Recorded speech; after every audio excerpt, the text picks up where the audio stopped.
Here in this clip we're going to be looking at angle properties in circles, and also we're going to be looking at when to use Pythagoras theorem and also trigonometry using the trig ratios, or SoHCaHToA as you might know it as, to work out missing sides or missing angles.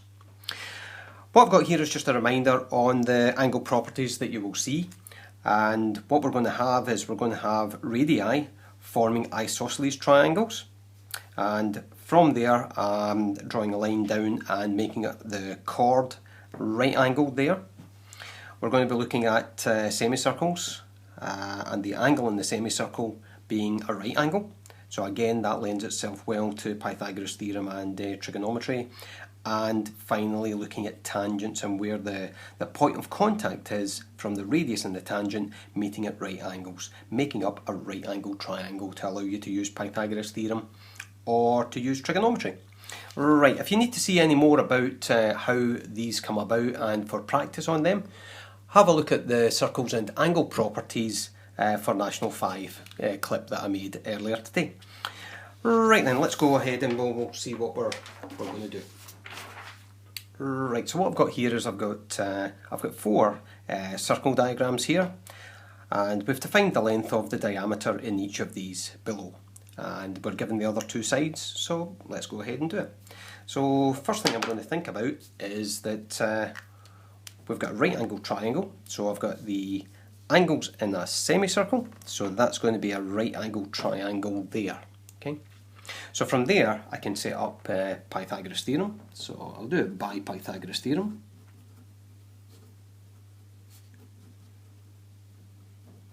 So by Pythagoras theorem, and what I'm going to say is I'm going to call it AB squared is going to be equal to, and because I'm going to be working out the hypotenuse, the side that's across from the right angle, I'm just going to square both these sides first of all. Okay, so that'll give me 49 plus 49. Gather them together, giving me 98. So that's what AB squared is. AB will be the square root of 98, and that should give me 9.899, and I'll just round that to one decimal place, okay? Okay, so there we go, using Pythagoras theorem to work out the length of the diameter, AB in this case. Why don't you go ahead and try the other three? I'll just have a wee pause, and then what I'll do is I'll just write down the answers for each of them. Okay, the angle's in a triangle, angle's in a right angle.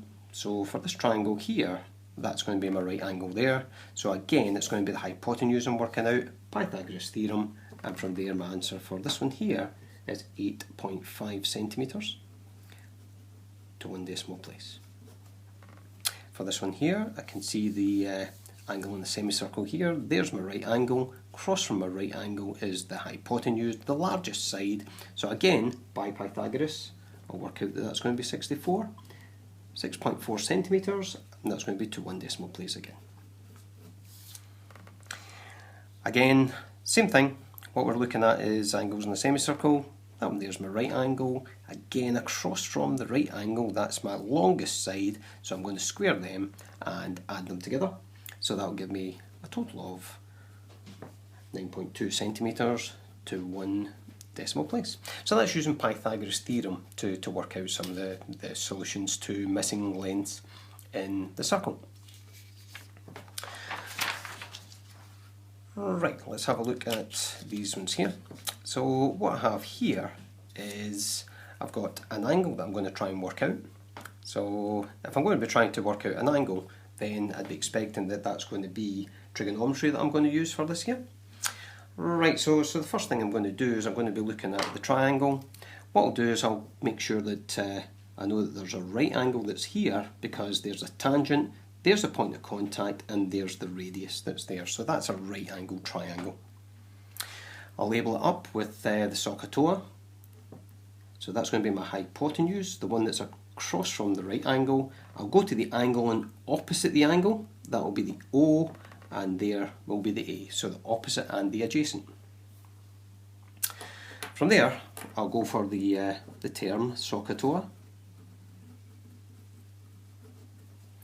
And what I'll do is I'll tick the information that I've got. So I know that I've got the A value at 27, so if I tick A's, and I know that I've got the opposite, so I can tick the O's. So that tells me I'm going to be using the tan ratio in the calculator.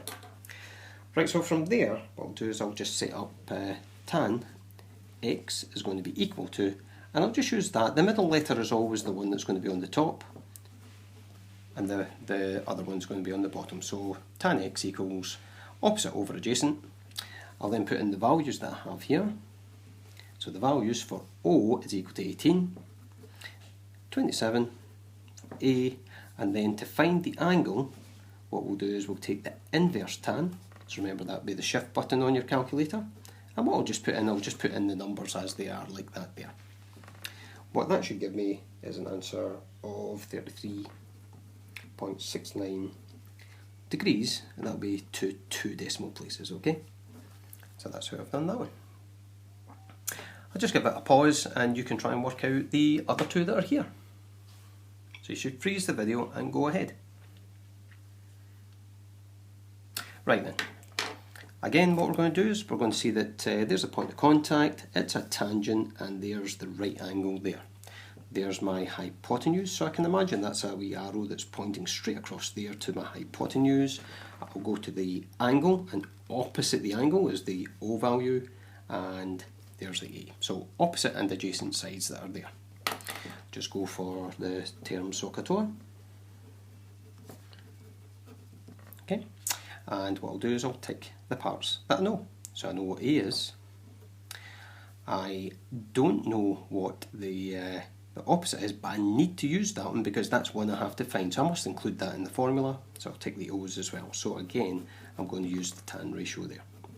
So tan of 30 degrees is the angle, is equal to the opposite over adjacent.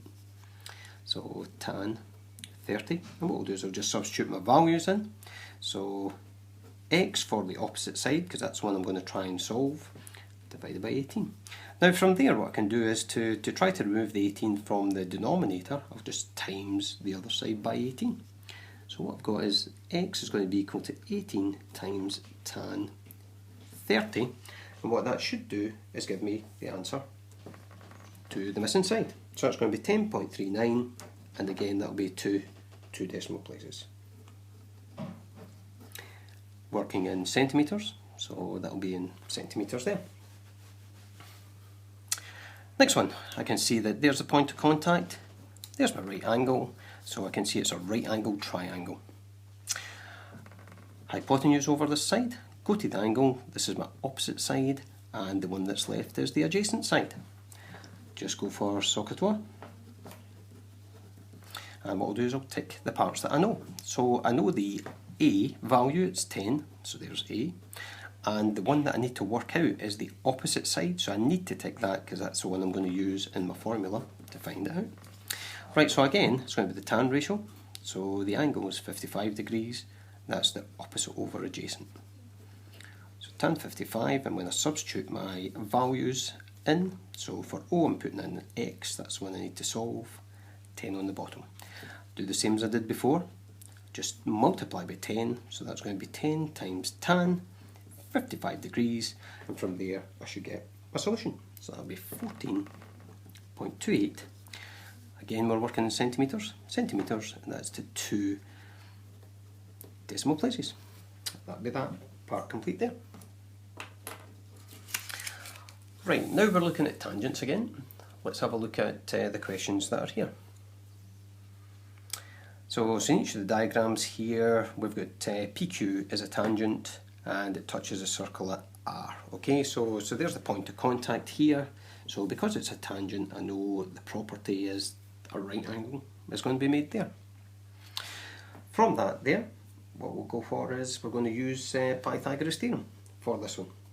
If we use Pythagoras theorem, I'm looking at the side, so across from the right angle I know the hypotenuse, so it's going to be a subtraction that I'm going to be doing there with Pythagoras. So by Pythagoras theorem,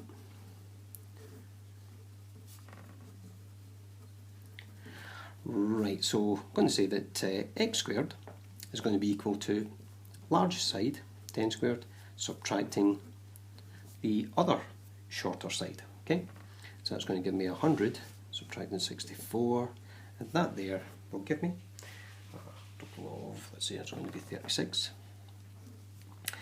So x squared is 36, so x is going to be equal to the square root of 36, so that should give me 6 working centimetres.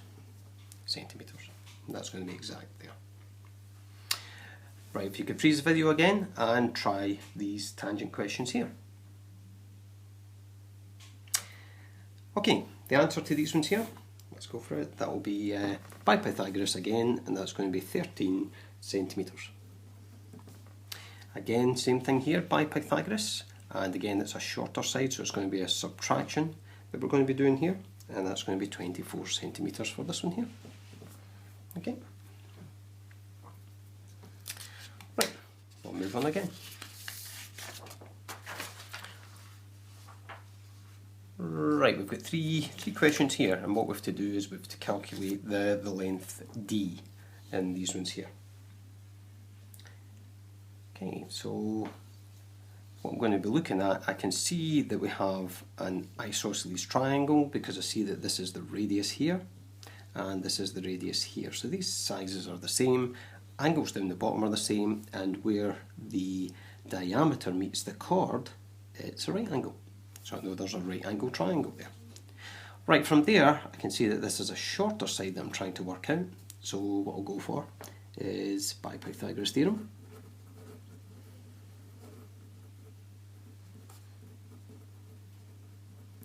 What we'll go for is d squared. It's going to be equal to the longest side, so that'll be my hypotenuse, subtracting the other side that's left there.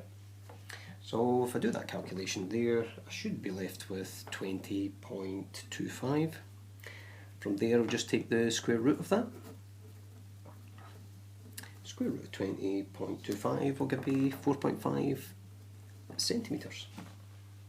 Okay. So I'll hold the video just now and just go ahead and try these two.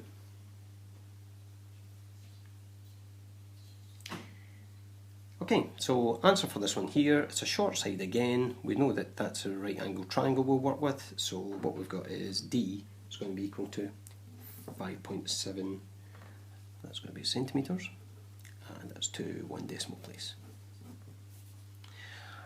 This one here, I hope you worked out that 12 is all the way across that chord there.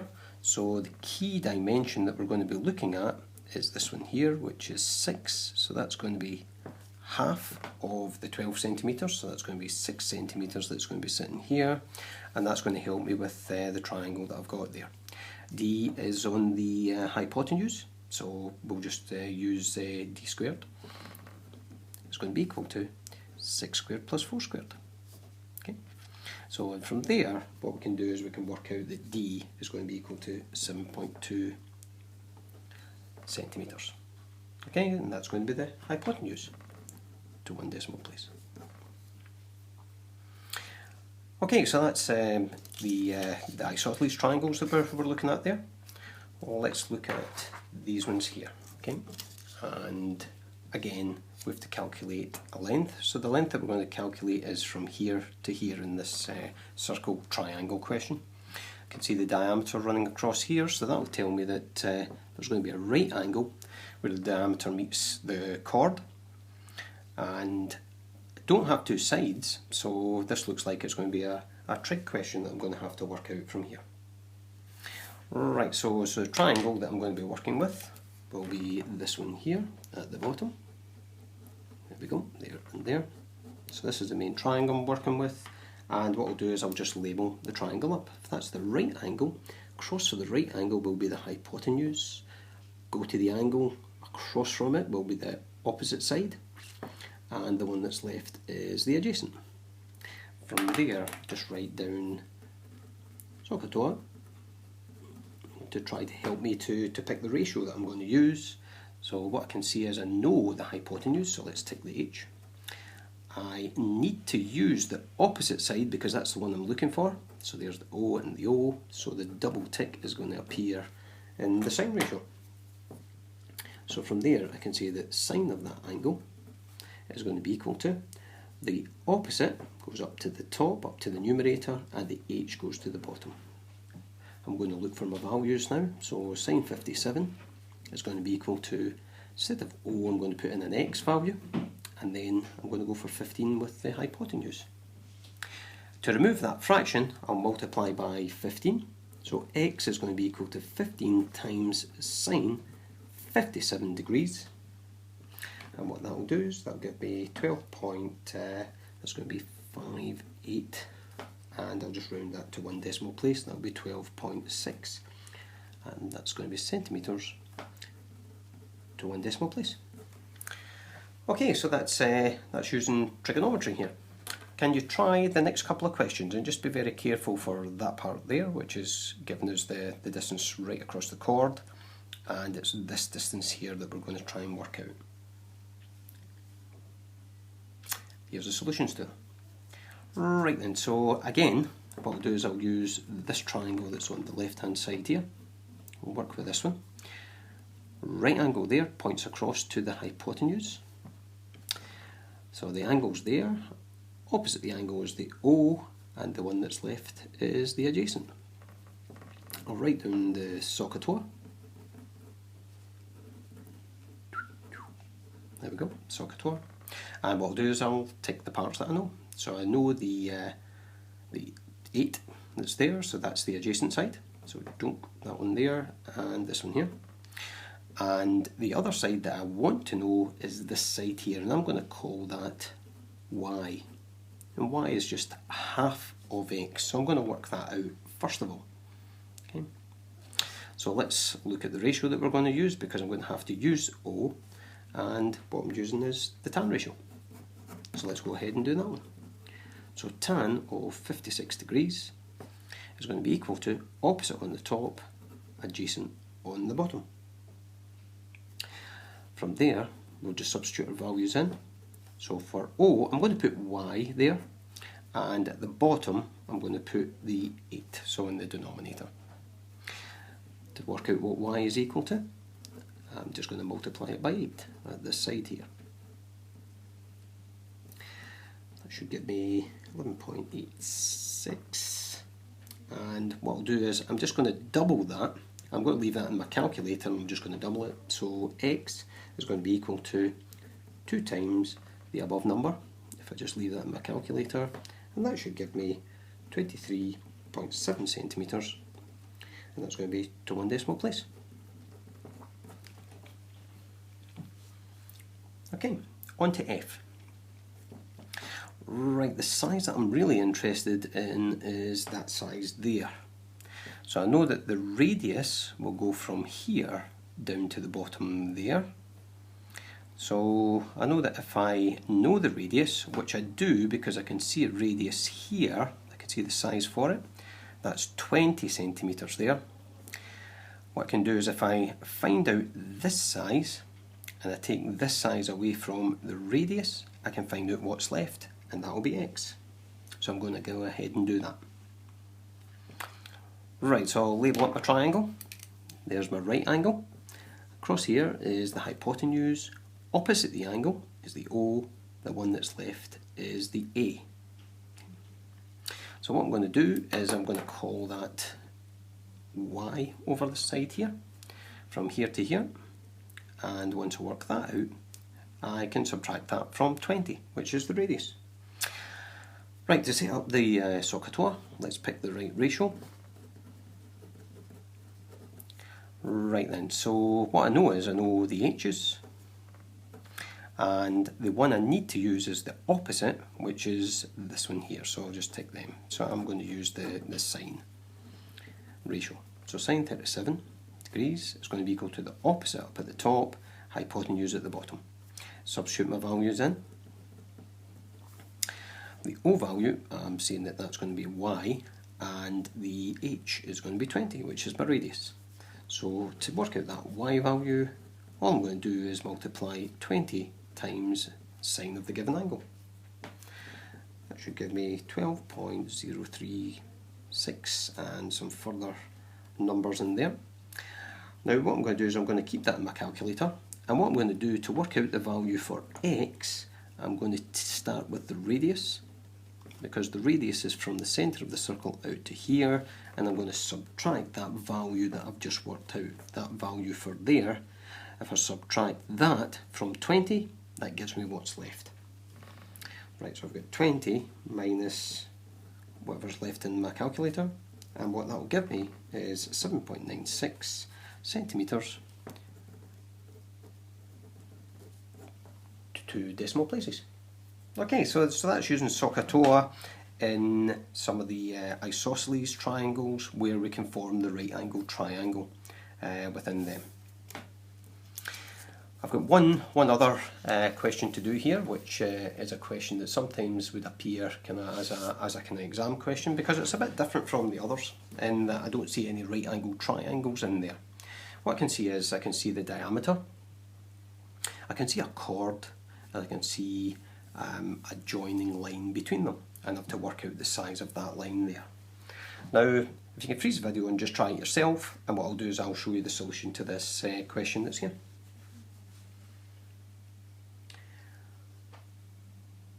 Right, okay, let's go ahead and do that. First things first, I'm going to be looking at trying to make up a right angle triangle somehow. And what I can see within the triangle, I've got some right angles here and here. But I can see that I've got the diameter being 22, and I would know that if that's the diameter, the radius must be 11. So I'm going to use that in some way. Now remember with the radius, the radius is all the way around from the centre here. So that there is going to be my radius. That will be 11 centimetres. If I drew it here, that would also be 11 centimetres.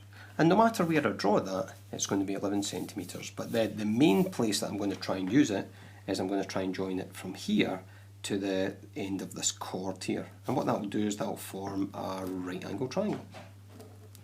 So there's my key part there, and if I can see what I've just created, I've created a small right angle triangle that's going to help me to solve this problem that's here. Okay, so I know that this here is 11 centimetres because it's the radius, all the way from the centre of the circle out here to the outside where it hits the circumference. With the sizes that I'm given 12 for the chord. So this size here is going to be 6 centimetres. And I have to find out D, which is there. So I know 2 of the sides and 1 side's missing, so we'll go for Pythagoras theorem.